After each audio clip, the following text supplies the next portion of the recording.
All I want to do is play my Strandberg. I just want to play it. That's all. But it's dead. Hey everybody watching. So today's video is over how to record from home. I know a lot of players are maybe new to this environment of wanting to start recording tracks from the house, and just how to do it, you know, how to get these fine sounds that we hear on the internet that aren't just recorded audio, maybe straight from a phone. And so today I'm going to tell you all the resources that you'll need, and we'll go from there. All right, so the first thing you're going to need, which is obvious, is some sort of guitar. Then the next thing you'll need is a DI box, which is a way for your guitar to communicate to your computer so you can record. It's just an interface that goes from guitar to computer. A lot of people right now are using this. Because they're cheap, it's pretty user-friendly. It's an easy way to get into this world of recording. And then the next thing you're going to need is some sort of DAW, which stands for Digital Audio Workstation. At least I think that's what it stands for. I'm just going off of memory. So yeah, so now you have your guitar, you have your interface, and now you have your DAW. And now what? What are our next steps? You have to plug everything in, which sounds simple, and it is simple, but I know a lot of people who have never been into this world of virtual recording or what have you. It could be a little intimidating. And so I'm going to show you a picture of what I use, which is the Scarlett Focusrite, and kind of where you need to plug things in, and then where on your specific DAW. For me, I'm using Logic Pro. But there's several out there. There's free options. This is all situational on how far into a budget you need to be. If you need to be very budget friendly, you can go pretty cheap, and then it just expands over time. You keep buying more things if you need them. Like for example, once you plug your guitar into your interface into your DAW, you can either use stock plugins, which are what for this instance we'll pretend are virtual amps. And there's more complex. The more money you want to spend, the more you want to change your sound, you'll get more complex with things. So like one I personally use is called Neural DSP. It's very popular right now in the metal prog guitar scene, you can call it.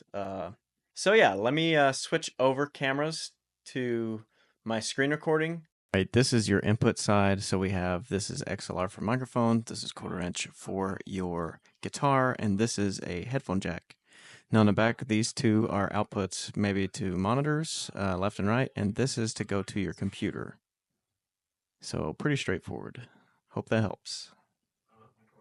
All right, so in this right here, once you have your audio device plugged in, you're going to select whatever your DAW system is. You're going to select guitar or bass. And I know my Focusrite has two inputs. One input on the input 1 is for the microphone, and input 2 is for the guitar. So I'm going to select input 2 and then hit create. And now you see, here is my guitar. So let's see if we have sound. All right, so now you see where it says bright and clean. This is my guitar, and you see signal. Now I can record my guitar. So I just hit, in my instance, record or record, either one. I can press R on the keyboard. It's all subjective to whatever DAW you have. So we're going to hit record.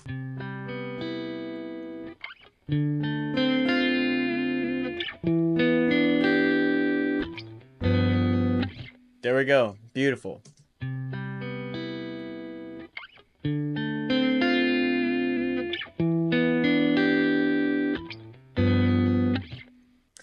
And so now you have your recording on here, and we can dive deeper if you would like. I can show you some functions or what I'm talking about when I said VSTs, how I can change to, we'll change for in this instance to a Plini plugin.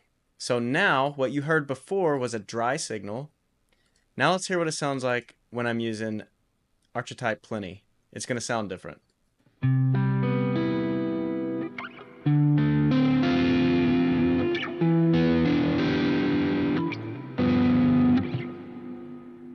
And maybe I'll record you something that doesn't sound so stupid. So I'm going to turn Plini off, and this is the DI signal. I mean, they have some reason, straight out of the box, mine has all this stuff turned on. We'll turn everything off. So this is just plain dry guitar signal. I'm going to record with a metronome at 120, 4/4, dry guitar.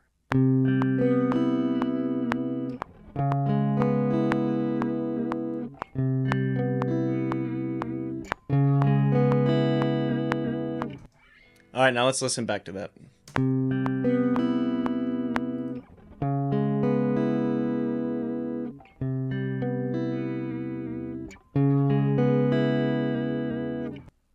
And the beauty about DAW systems and all these things I've talked about, plugins, blah, blah, we're going to go back and turn on the Plenty plugin and listen to that.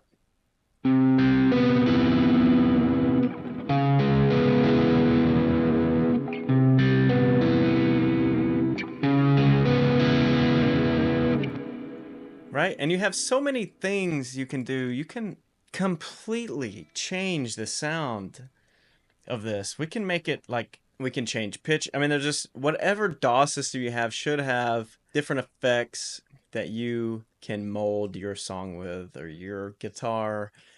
And like I said, this is just a quick, just kind of show you and explain the purpose of this. Or we can even go into the plugin itself and make changes to this little thing we've made.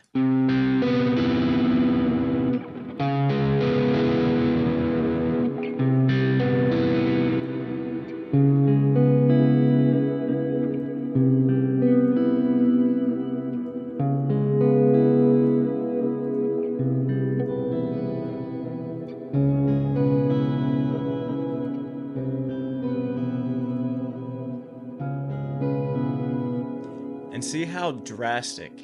Here it is with nothing. So we're going to go back to nothing and just how plain and bland it sounds, right?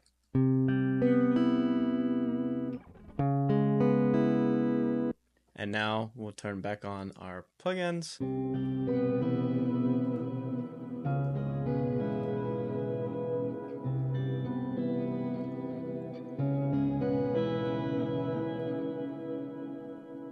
And yeah, that's what you can do with a DAW system.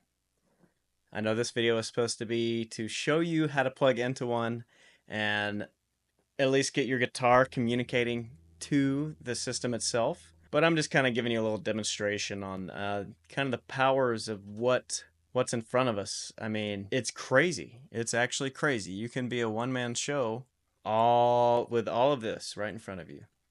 All right, so I hope that helps clear things up a little bit. If you need more guidance, please comment down below and I'll try to help you out as best I can. Maybe make another video explaining in depth more things. This is kind of a quick overview and a quick glance on what you'll need.